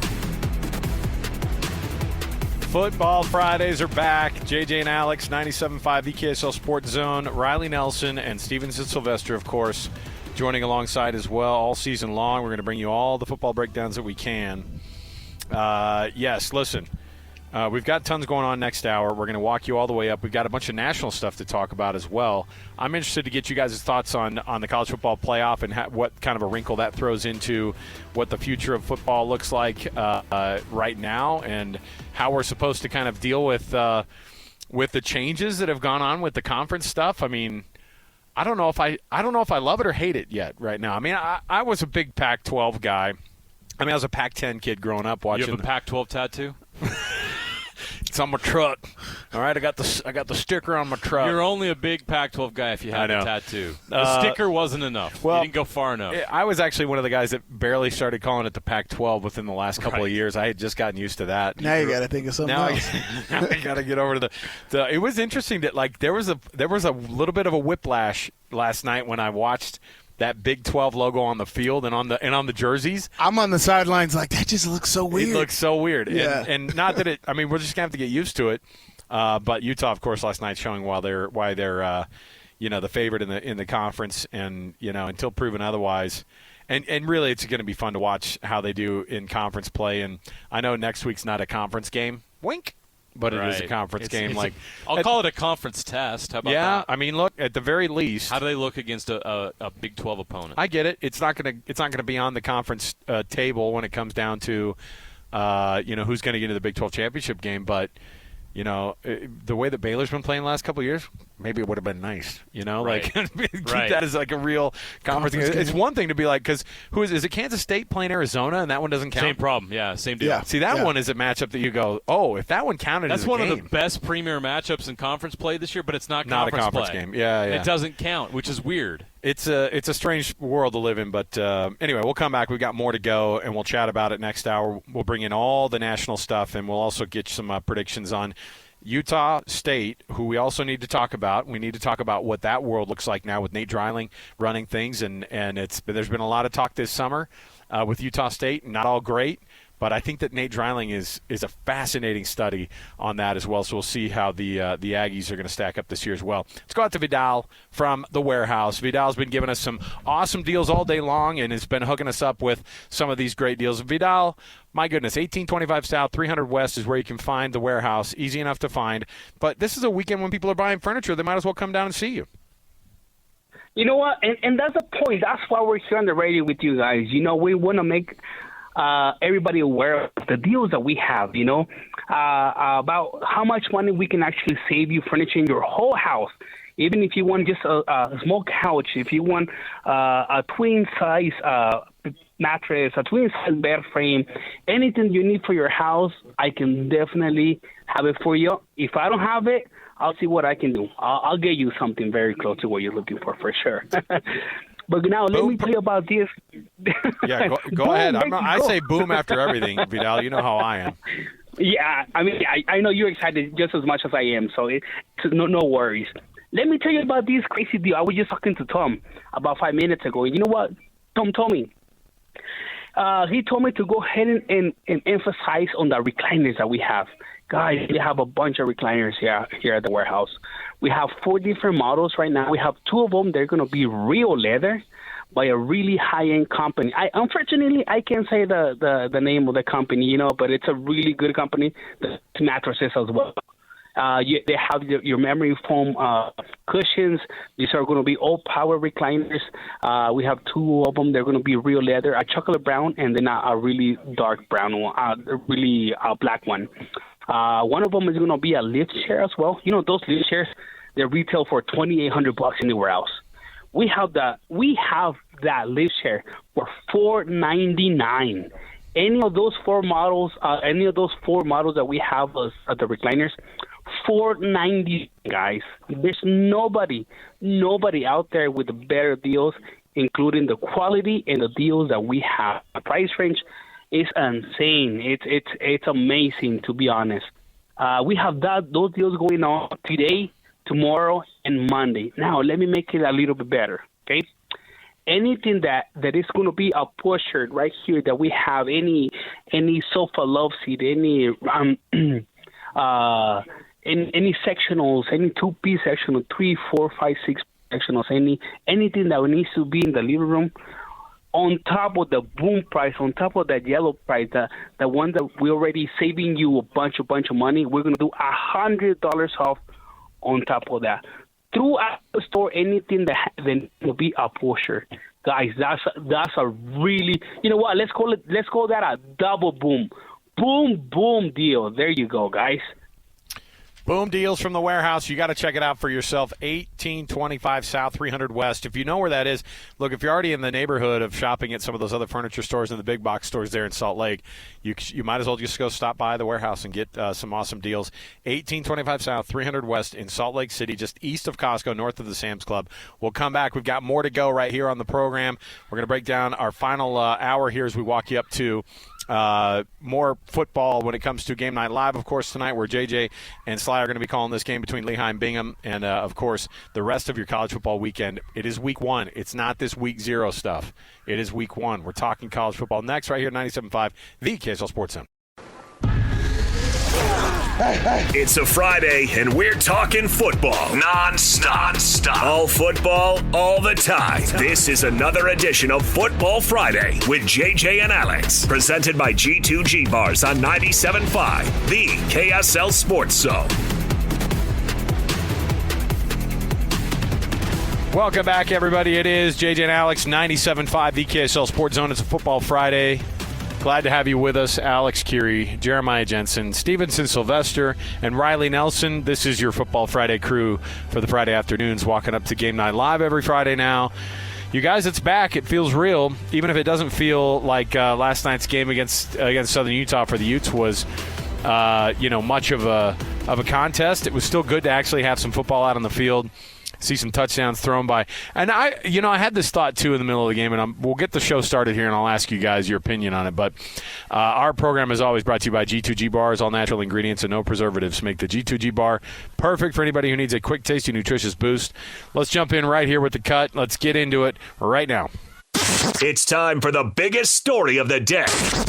This is what made the cut with JJ and Alex on 97.5, the KSL Sports Zone. And Trajan Wealth brings you the cut this hour. TRAJANwealth.com for your retirement needs. Okay, let's talk about it. We've been talking a little bit about, of course, we broke down all of that Southern Utah game that we could last night. I mean, as much as we could handle. And then we started to talk a little bit about Southern Illinois and what BYU's got to do. We talked also, we haven't been able to break down a little bit of Utah State. Riley, the offseason, of course, has been a tumultuous one. Yes, it's been difficult at the very least to say, that Nate Dreiling is a 33-year-old head coach is inherited, but I mean at the same time, I think that expectations are still pretty high because, well, I say pretty high. I think that bowl eligibility is a reality for this team, even with the circumstances that they have. I don't know what Spencer Petras is going to bring to the table, except for a lot of experience, but not a lot of throw game quality. Yeah, that's the part that I wonder about. You see what Utah State's been doing in the offseason. Your thoughts on the Aggies? Well, so let's start there offensively. Is obviously Blake Anderson, he was the only one that was let go, as far as I know. There haven't been any other developments within the staff as far as people leaving, right? And he kind of brought and embraced that system, but he wasn't calling plays. He wasn't installing the offense. And so as you look, while they have had a lot of offensive production under his tutelage, it has been his coordinators and his offensive staff that have been really the engine that have been driving that. So you talk about Petras, and he comes from Iowa, correct? Yes. Yeah, so not so much an offensive powerhouse, and maybe it's chicken or the egg, but the reality is no matter who they've thrown in there last year, McKay Hillstead, we're talking about true freshman in their first start. How about that kid throwing for 404 TDs in his first start, right? Like another Utah product. Of course, he's now moved on to BYU, but like Legaw, who couldn't win the job at Tulsa, he was very productive in this offense. And obviously prior to that, you had Logan Bonner and all those guys throwing up all sorts of yards. So it's they got a little bit of an offensive system going that's a little bit plug and play. They get Royals back. Royals, their top defenders. That guy's a legitimate, G5 talent. He's a legitimate all-conference candidate. He's an All-American. Yeah, All-American candidate. Honestly, if you look at the numbers, his yards per catch and his touchdowns and all of his ratios, and then they got Faison coming back, who was very good, and then Briggs Jr. to back him up. They lose the kid to Mississippi State. Yeah. Anyway, the second wideout, right? No, the RB. No, the starting running back. Yeah, the leading RB. Yeah. They lost the leading RB, but Briggs and Faison coming back is a lot of production. Devon Booth. Devon Booth. Sorry, So he was a good player. It will be hurt, but I think Faison is really good, and Briggs, who only got 40 or 50 carries last year, I think is welcome to load. He had the same yards per carry as Booth, who's on his way out. Anyway, I don't know much about the lines or the interior, but offensively, I think they'll be able to produce. And if you can score points in the Mountain West, I don't think it's like, I said earlier with BYU in the Big 12, they got to be able to show some semblance of a defense to stop offenses in big points. I think in Mountain West, I don't know that that's as important, because I think the nature of the league can tend to be like whoever's got the ball last. And you don't have, it's interesting. You look around the conference and you see Bronco Mendenhall coming in. You think they're going to be formidable. Obviously, dropping to Montana State, that's going to take a little bit more time. But then let's look at we're talking about local products. Maddox Madsen, thank you. American Goes up. Port kid. AF kid. He's been a couple years Played up in Boise. baseball here at Lehigh. A couple years up at Boise. Earns a starting job, beating out a former 5-star recruit out of USC. Out of USC, Malachi Nelson. So that to say that Boise maybe not sure what I guess what I'm saying is, like, perennially, Boise's always had a California-based quarterback. They've always kind of been receptive to those higher-profile guys coming down to the next level. And here you got Matt. So we don't know what kind of state that program's in. So the perennial powers, we saw Nevada in the first week. I'm so bad, I should write this stuff down. But Nevada didn't look like any kind of powerhouse. Same with UNLV. Yeah. And so San Diego State's not what they were. Yeah. So I think the entire conference is up in the air. Same situation with a head coach that quit in the middle of the summer, and now they got an interim. And you look, the league doesn't.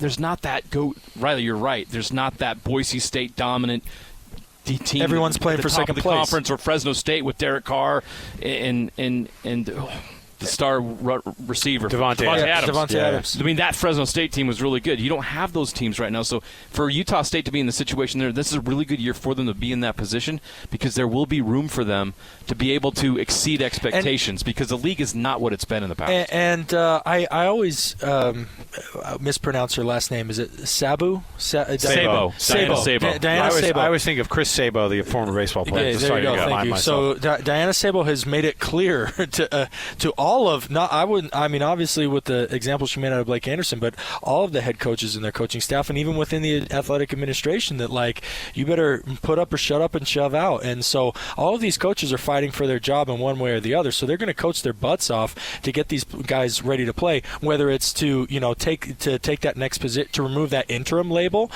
from their current position at Utah State, because everyone has interim in front of their name, or it's auditioning for jobs elsewhere if Sabo decides to move on. So I think it's going to be an interesting year filled with a lot of energy. Is it stable? Is it predictable? No, but should it be filled with a lot of energy and potential excitement? I think, there's a lot of intrigue there. Well, I was going to ask you, Sly, because when you're in a locker room and you're on the verge of like a coup, in a way where your head coach gets let go midsummer. Hold on.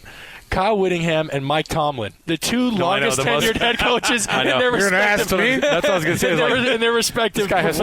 What is he doesn't know anything about this? It's like, tumultuous situations. You always just walked into like the most solid. I walked into greatness. But at the same time, like, that's what I'm saying is, like, if that were ripped out from under you midsummer, it would be hard to keep that group together and try to keep these young men's heads on straight, right? It goes to the leadership of the team, though, right? Like Coach Whittingham has been saying it, constantly these past couple of years, a player-led football team gives you championships, right? And so, like, for me, I have to really agree with what Riley said. I definitely have walked into some amazing situations, so I can't really say, from experience. But for me, if that were to happen, I would say it'd have to go with the leaders of the team. And I know that I was a leader of the team and how I would act and how I would rally the guys around. What would you say to these guys when something like that would have happened? It doesn't matter. We're here. Yeah. Whoever's coaching is coaching. When we get out on the field, whatever play, whether it's under one, cover one, or whether it's cover two, we run it the best to perfection, and nobody should be able to beat it. The way you run a defense, you should be able to align any set, whether it was a blitz, whether it's a cover four, cover one, or two, can play against any type of offense. There's so many adjustments to your one style of defense. So it doesn't matter if I'm playing cover one or cover two. If the offense doesn't score, we win, and it's bottom line of that. And that's no matter who's calling the plays on defense or who's calling the plays on offense. Yeah, if you execute with effort, which are two things that you can control. You control your execution through your preparation throughout the week. That's going to give you the best chance to execute on Saturdays. And then your effort is 100% within your control. To Sly's point, it does kind of take – now, don't get me wrong. College football is a game that is led by coaches. And look no further than the likes of Nick Saban and all that stuff, right? Because they need the development. Yes. But those upperclassmen should be saying that, like, a lot of this is within our control. If we take care of business during the week and we show up and play, give everything we got each Saturday, we got a chance. And I love this fact because you guys did say that, of course, Mike Tomlin and Coach Whittingham are my coaches, right? And the years that we've had the most success, the years that I went to the Super Bowl, the year we won the Sugar Bowl, they really didn't do much. They really didn't do much. That's what I've said the whole time. Whit doesn't do much. doesn't do much. No, but understand what he's saying. Like, it was James Harrison. There was ownership, right? I had Hines Ward. What you're saying is, and it was BJ. It was Brian Johnson on you the didn't have side. to be babysat by coaches. Exactly. There's player ownership there. But it's a culture. Like if someone was acting out of line on that 08 offense, like probably Matt or Brian was going and handling it long before Ludwig or Kyle ever had to, right? We had Braden Godfrey, Brent Castile. Those guys were on missions. Oh, yeah. Right? And so, and then on the offensive line, you had Robert Conley. Zane Beatles is the most businessman ever, right? And so, we just had a lot of grown-ups, and that's what it is. I think that it probably does show a lot of the leaders of this Utah State team when the transfer portal opens up all these different times. And Ike Larson turns down six figures to go somewhere else. Yes. And even midsummer when they go, all right, it's opened up again because you lose when your coach leaves and you're able to get back in the transfer portal again. I know their options aren't great, but at the same time, the offers are out there for some of these kids. Jalen Royals could go out right now. Oh, for sure. And there'd be 10 scholarship He'd go offers to USC with $500,000 in NIL to get an All-American level receiver. This is what you guys were saying earlier about Cam Rising. Right? The Cam Rising effect. Cam Rising doesn't have to do much of anything, but just his presence there elevates everybody else. Right. Guys like Jalen Royals and Ark Larson, who have turned down those deals to keep that mold together, to keep that camaraderie, that fraternity together, is what helps everybody elevate themselves. So, I just think it's a culmination of football being the ultimate team sport. In order for it to be successful, all 11 guys on the field at that time have to be on the same page, offensively or defensively. And so when you got guys like Cam Rising, Ike Larson, who demand that out of the rest of the team, Coach Whittingham's famous statement, I hope nobody else takes it, but he's been preaching this for years, is you set the bar high and you demand everybody else live up to it. Right? You don't go down to everybody's level. You set the bar high, and that's what your leaders of the team does. That's what your Ike Larson does, right? And that's what your Jalen Royals does. They are on a mission, and I think everybody else pays attention to that, and they elevate themselves. What did you say there? Riley, what did you say? Was it effort and execution? I can hear the Bronco Mendenhall echo in my head. Alignment, assignment, execution, and effort. That was his fourth thing. Alignment, assignment, execution, and effort. Now, a lot of cause for optimism, a lot of energy. That hope springs eternal, like before the first game at Canton. You just mentioned Cam Rising. Where was the Cam Rising effect the last couple of seasons? Well, he was injured. He was not on the field. They go, Robert Morris should come out of that pretty unscathed, but then USC and then Utah, back-to-back weeks. Yeah, but getting Utes at home, though. That's You're right. That's going to change the physics formula of force equals mass times acceleration. Of course, that 2-hour drive is going to get Utah. They're going to be so exausted. No, but what I'm alluding to, the elevation's going to get them. Whatever, they got that P4 money. They'll fly up there. Got more money than we ever had. Don't laugh. They might. We're not riding in a bus. No, but no. Sorry. What I say to that is if they can come out of that relatively unscathed, and if nothing else, there's probably going to be injuries. But if fortune smiles down on them, and all of those key, role players that we talked, or not role players, those key leaders, if they can stay healthy through that kind of gauntlet at the first part of their schedule, then that leadership remains intact. Because as good a leader as you are, if you cannot suit up and go to battle, it's diminishing effect. It happened to me. I missed 2 games my junior year, and I missed 4 games my senior year.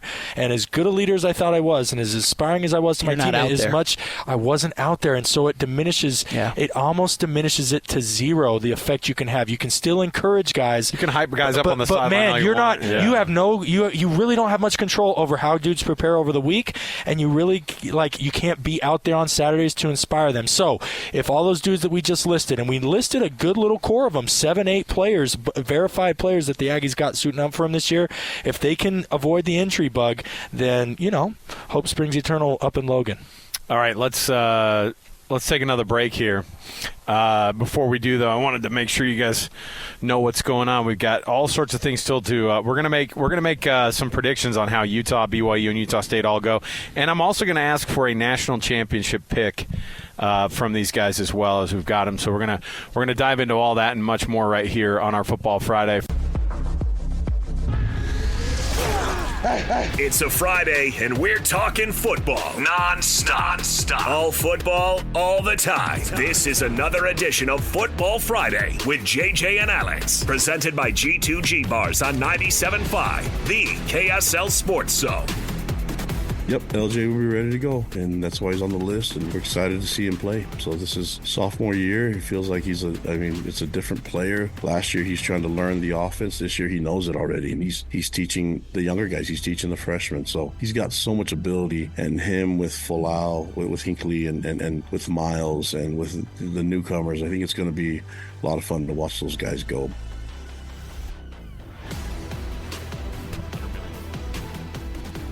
There's your Cougars at 30 update. We got more right around the corner. Football Friday continues, 97.5 the KSL Sports Zone.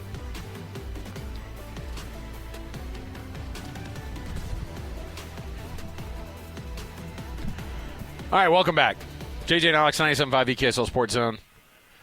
Stevenson, Sylvester. Hey, put that headset on. I mean, look, we're not hanging out here. Man, we got stuff we got to do here. My ears are sweating. I had to give it a break. You're doing game prep. So hot out here.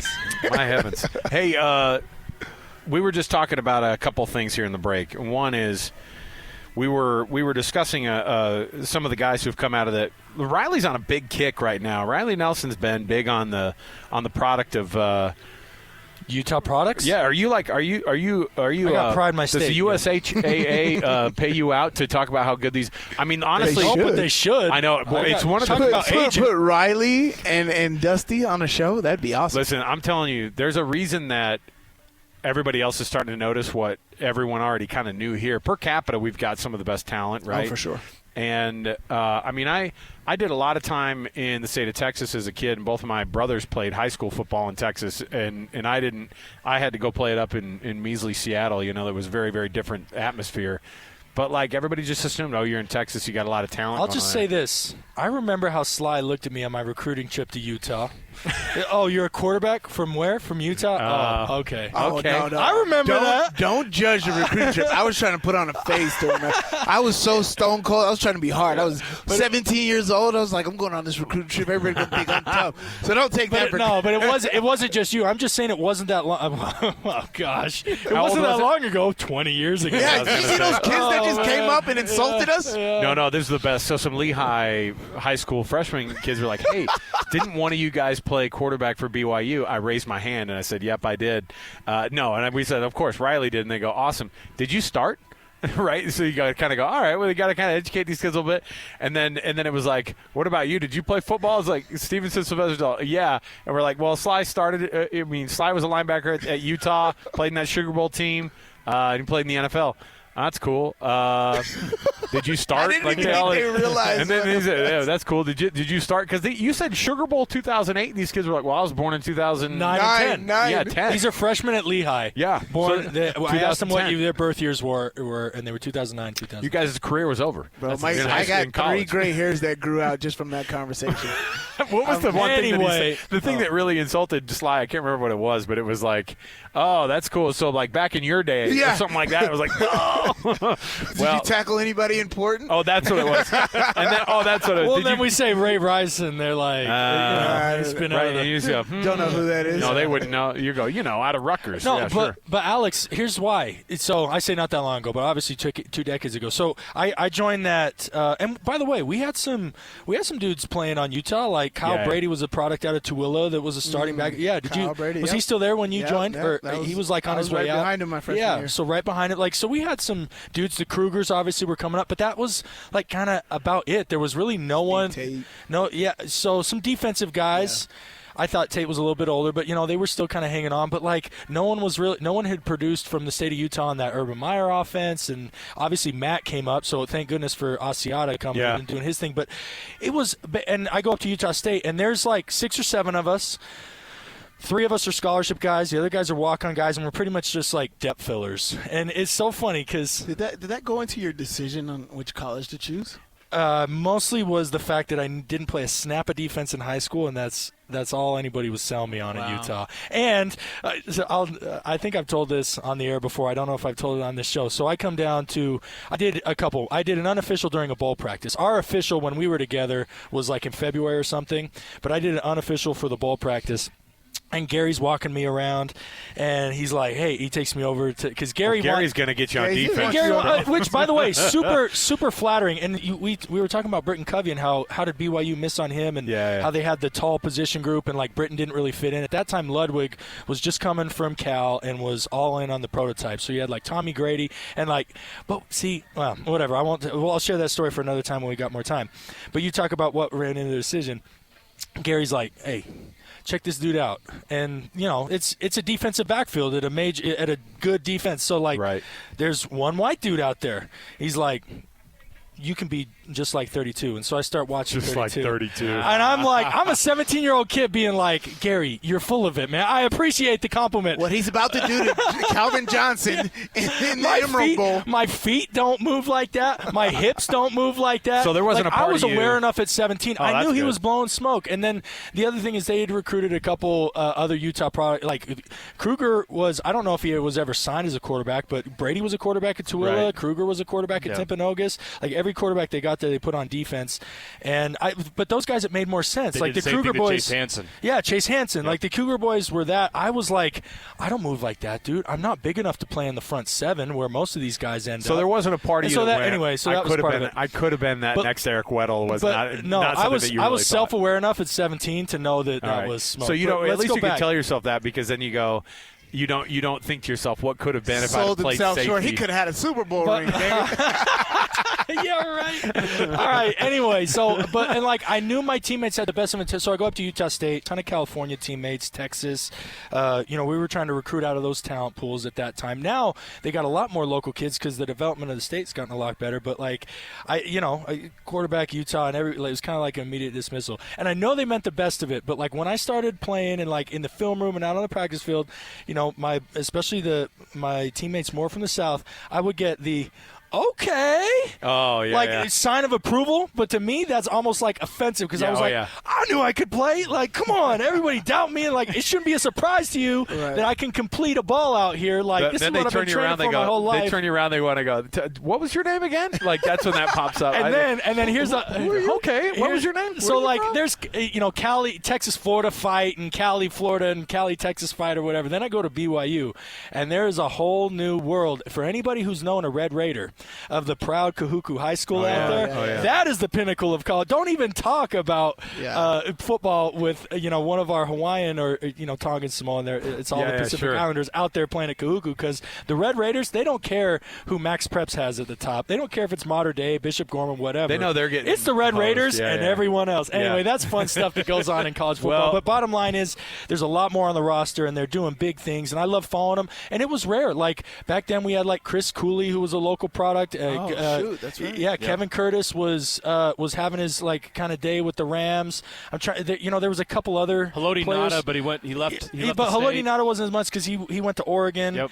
But you were tracking your Utah guys, and there just wasn't that many of them. Now you look across NFL rosters, and no, dudes are popping look up at everywhere. College right now. Jackson Dart's one of the best college quarterbacks in the country. He's going to be in the Heisman talk. You start seeing a lot more guys around the country that come from here as well. So as a kid who grew up thirsting for that relevance, as a kid who loved the sport of football, it's like a dream come true for me now as an old man. But now you got your kids coming up, and then it's going to be too competitive. And then you're going to be like, all right, look. Hey, let's tennis. That's a great – let's go. I was just thinking I'm kidding. My kids are going to hang it out in there. He says Chris Cooley. I kind of want to bring those kids back over here and say, like, do you know who Chris Cool No, is? of course they're not going to know. I know. They came over here and they're like, oh, that's cool, man. Like, so, and you go, hey, dude, I'm trying to be like, you guys, Sly played in the freaking Super Bowl. I know. And the kid, what did he say? He goes, oh, that's awesome. Did you start?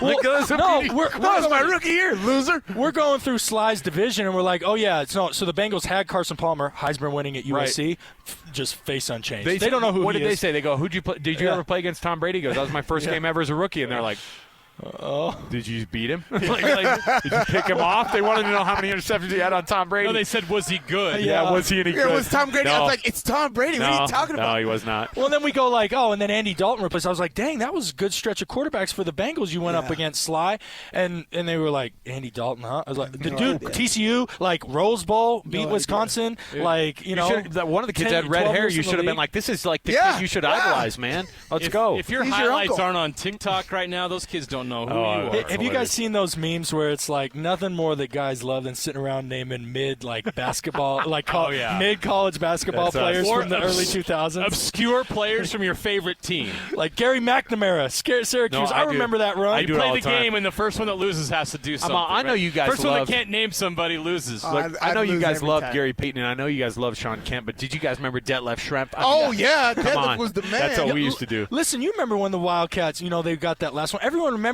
Big because he went from the Kings, but it was Miles Simon with the shaved head that really drove. All right, we got to take another break here. When we come Jeremy's back, yelling at us. We got more to go around the corner. We're going to break a little bit down of some of the moves that BYU's made in the offseason, like with TJ Woods coming in, what that effect will have.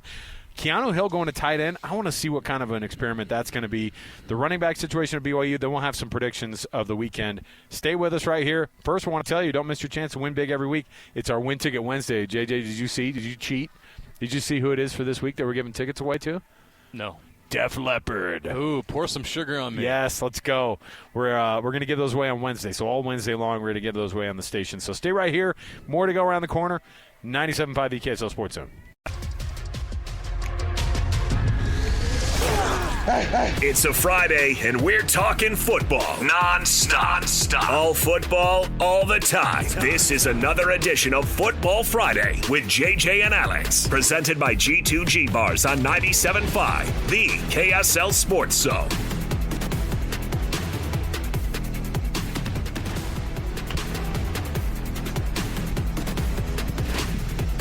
All right, everybody, welcome back. It is JJ and Alex, 97.5 EKSL Sports Zone. Final segment of the hour here. We're picking the brains one final time of Stevenson, Sylvester, Riley Nelson as we get you ready. This is just the first of our many Football Fridays to go this year. Man, we're excited about it. Tell them what we're really excited about right now. Listen, we had a booster mom roll up from Lehigh High School, and she goes, "Hey, she rolled up with 4 packages of the full-on." It's pork nachos. It's their pork nachos they make over the concessions here. And look, it's our new endorsement. So we do this is our newest client. The concession stand at Lehigh High School with the nachos, man. My goodness. They need an intervention. No, it is good. Come watch the Lehigh Bingham football game tonight. Just for this. And go try the nachos and thank us later. All right, final couple minutes here, guys. I was going to ask you, Riley, about Keanu Hill changing over from wideout to tight end, and if that's something that you look at and you go, oh, I'm excited about that, or it's like, oh, man, are they just forcing that fit? We were just talking in the break about, when Gary Anderson wanted to play defense up at Utah.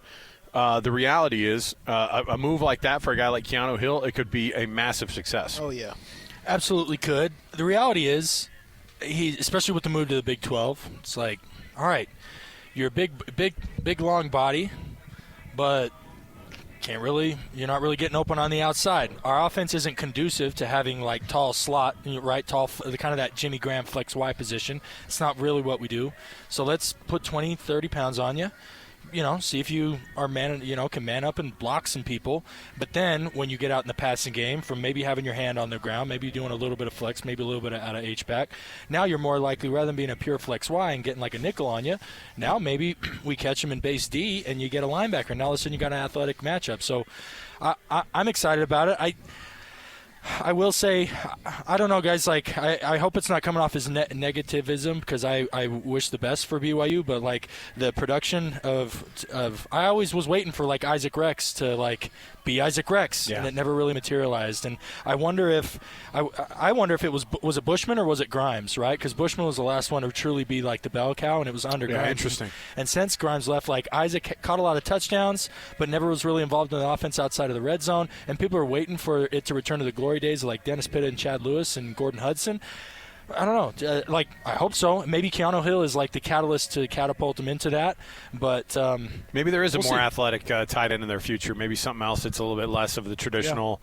Yeah. I mean, when Steve Clark left, maybe that kind of attitude of how the prototypical BYU tight end looked. So, all right, last couple minutes here. How does this one go this weekend for Utah State and BYU? Riley, we'll start with you, and then Stevenson, you can follow it up here. So I'll just lay out the lines according to ESPN Bet. Aggies 30.5-point favorite. So obviously they don't think highly of Robert. Plus the offensive juggernaut. I already talked about the reasons for optimism. I don't know if they'll cover that, but I think it should be close. Like 28 close. BYU is 14.5. I don't know hardly anything about the Salukis, but only a 14.5-point favorite. I think BYU's got a lot of questions to answer. I do think I was only able to make it to 2 fall camp practices, but the intensity was like any air of entitlement or like we think we're special is gone out of the program. Nice. And there's a hunger and intensity that I sensed at those practices and the one scrimmage that I went to. So I think they're hungry to prove themselves, and I hope they show it on Saturday. So I think they win. Hopefully they cover, right? That's only 2 touchdowns. I think they should be able to get Southern Illinois by 2 touchdowns at home. If they don't cover, fans are going to panic. Well, if it's a 14-0 game, the fans will panic too. Like, you know what I'm talking about? It happened last year. They had it against San But more Houston. important for me than, like I said this earlier, and I think in the first hour or the beginning of the second hour, I'm more interested in like the 0 or 7 than I am in like the 28 or 35. Yeah. I want to see what the defense has for Southern Illinois rather than the offense. The offense will kind of be what it is and figure itself out as we go along, but I want to see the defense set that tone for the season tomorrow. Well, I don't want to give BYU too many praises. It's not really good for my for your brand, my mental health. No, but honestly, we talked about this last year, and Jay Hill going there. It was the same defense that I ran, and so I'm seeing plays, I'm calling plays, I'm seeing how I do it, and I really think that defense is good over there. They were missing some things. They were technically unsound on some things, and so the addition of Coach Anderson being there, I think will tighten that up, right? And so now they're really the BYU Utes now. Is what we're talking about. Bro, I played against those defenses. Yeah. I'll take that all the time. Yeah, I've been waiting for Sac Lake City to come to Sac Lake City South, and it has not materialized. So you got Gary, Kalani, Jay, who else? Sione wasn't on that staff, but he's kind of from that same mold. Yep. Yeah. Mm-hmm. But remember, we on our Sunday night breakdowns, there were technical things that, like, if they did that, they would be able to handle it. And those are the things that Coach Anderson can bring in the intelligence to pay attention to when you're studying film and getting these guys ready for a game. So I expect that defense to be absolutely awesome on Saturday. You guys excited the rest of the season? We're going to be doing this every week. Are you? I was jazzed to get this started. Yeah, I mean, fist pumps don't. I got a little radio, hot there. And imagine if we keep getting pork nachos, it's going to get even better. Yeah. Hey man, who's the next booster? West Jordan. We got to figure it out next. Shout out West Jordan next week. Booster we'll figure it out. All right, we'll take the break here. Thanks, fellas. We appreciate it. We'll be back again next week for Football Friday. It's a Friday, and we're talking football non-stop. All football, all the time. This is another edition of Football Friday with JJ and Alex, presented by G2G Bars on 97.5, the KSL Sports Zone. All right, everybody, welcome back. Final segment of the day. JJ and Alex, 97.5 KSL Sports Zone. Thanks for being with us. JJ, give me a little bit of a vibe of what's going on tonight. Game Night Live, because I'm looking at this. We're watching Lehigh warm up here, and we're minutes away here from Lehigh and Bingham firing it up here. Man, you guys have good matchups every dang week. We build the schedule that way, and it's fun, and we have something to look forward to every week, and this is no different. Number 2 Lehigh, second best team in the state in our opinion. Biggest challenger to Corner Canyon this year in 6A. Jet News back at quarterback. Devon Eck is back at running back. Really good football team. Rock Olson anchors that offensive line. Going to Utah State. He may or may not be the son of one of our staff members. He's a really good talent, and it's a big senior year for him. They're going up against a Bingham team that's really big and good in the trenches.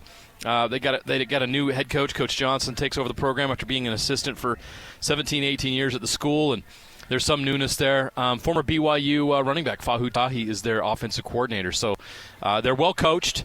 They're trying to figure things out offensively. I think it's going to be a great matchup. Should be great in the trenches if you're into that. Lehigh and Bingham, you can watch it on the KSL Plus app, KSL Sports app, KSLSports.com tonight starting at 7. Me and Sly will be on the call. Let's go. I love that. Offensive line. I mean, the O-line is awesome if you're into that sort of thing. It's a very niche. Sounds like you're like opening your coat in New York. Hobby. You're like, if you're into this, we got some offensive line play for you. All right. We'll be back again. We'll be back again next week right here for a Football Friday, but also starting up on Monday. Yes, on Labor Day. We're going to be working. We're going to be breaking down our first full weekend. No days off. No, definitely not. All right. So for JJ, our producer Jeremy, many thanks also to Brant, who's here on site, and also Stevenson, Sylvester, and Riley Nelson. We'll be back again next week. 97.5, the KSL Sports Zone.